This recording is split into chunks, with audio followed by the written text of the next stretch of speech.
আজকের গল্প দাম্পত্য। বিবাহ বন্ধন কথাটা সমাজের কিছু মানুষের জন্য আস্তে আস্তে হারিয়ে যাচ্ছে। নারী পুরুষ নির্বিশেষে এই পরকীয়ার মোহের জালে আটকে পড়েছে। বিবাহ একটি খুবই পবিত্র বন্ধন।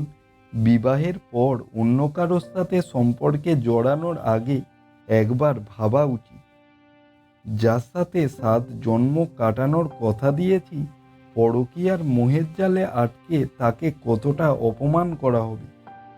ভালোবাসা বিরহের অদৃশ্য বন্ধনগুলোকে আঁকড়ে থাকলে জীবনটা অনেক সুন্দর হবে। আজ সকাল থেকেই রান্নাঘরের কাজে ব্যস্ত বন্যা।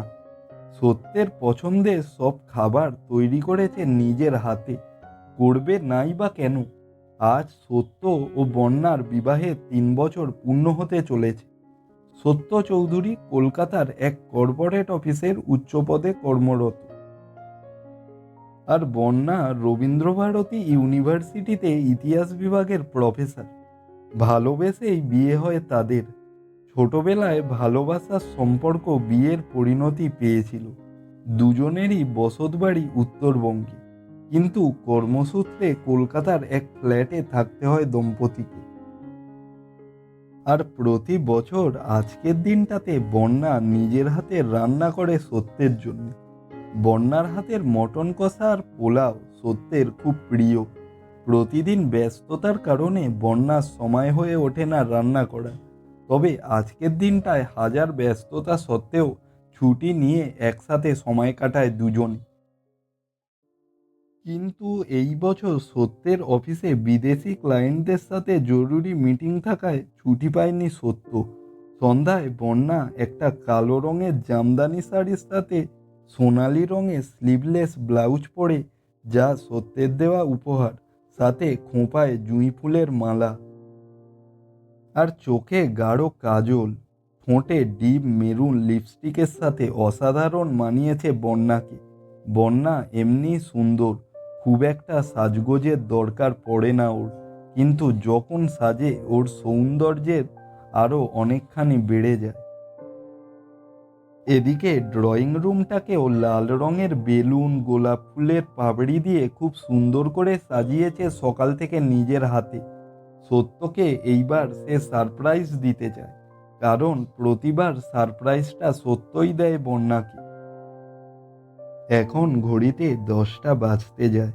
বন্যা আর থাকতে না পেরে ফোন করে সত্যকে।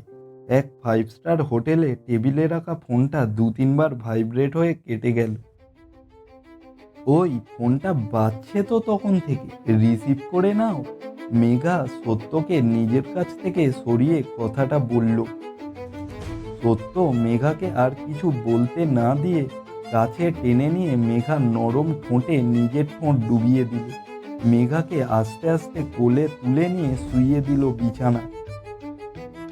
আর মেঘাও 2 হাতে সত্যকে কাছে টেনে নিল।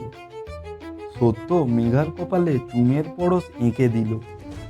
মেঘা সত্যের বুকের উপর মাথা রেখে চুপচাপ শুয়ে আছে। কিছুক্ষণ নীরব থাকার পর সত্য বলল, মেঘা, তুমি আমাকে কতটা ভালোবাসো? এই হঠাৎ এই প্রশ্ন কেন? মাথাটা সামান্য তুলে সত্যের দিকে তাকিয়ে জিজ্ঞাসা করলো মেঘা।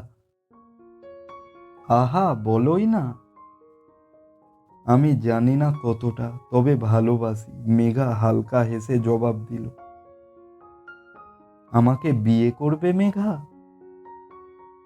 এই কি বলছো এসব? তোমার তো বিয়ে হয়ে গেছে। মেঘা অবাক হয়ে প্রশ্ন করল। আচ্ছা, সে আমি সব ঠিক করে দেব, তুমি বলো না আমায় বিয়ে করবে। এদিকে মেঘা কিছুক্ষণ চুপ করে থাকার পরে বলে উঠল, উপ, ছাড়ো তো এসব কথা, এসব কথা পরে হবে, বলে সত্যকে জড়িয়ে ধরল। এদিকে অপেক্ষা করতে করতে টেবিলের ওপর মাথা রেখে কখন ঘুমিয়ে পড়েছে নিজেও টের পায়নি বন্যা। এখন এক ফাউন্টেন বারে কাজ করে মেঘা। সত্যের এক পুলিশ বন্ধু অভিরূপ মেঘাকে আগে থেকে চিনত। সেই এই বারে কাজ করার সুযোগ করে দিয়েছিল। ছোট বয়সে বাবা মারা যাওয়ার পর গরিব অসুস্থ মা আর ছোট ভাইয়ের পড়াশোনার খরচ চালানোর জন্য মেঘাকে এমন সব পথেই চলতে হয় সংসার চালানোর জন্য। অভিরূপ আর সত্যের সাথে একবার এই বারে এসেছিল। তখনই মেঘার সাথে ওর প্রথম আলাপ। সাহায্য থেকে শুরু হয়েছিল ওদের সম্পর্ক প্রায় 1 বছর আগে। কিন্তু মেঘার কষ্টগুলোর কথা শুনে সত্য মেঘার প্রতি ক্রমশ দুর্বল হতে থাকে। এর পরের দিন সকালে কলিং বেলের আওয়াজে ঘুম ভেঙে যায় বন্যার। ঘুম ঘুম চোখে দরজা খুলে দেখে কাজের মাসি এসেছে। এরপরে বন্যার কি হলো? বন্যা কি পারবে নিজের স্বামীকে কাছে আনতে?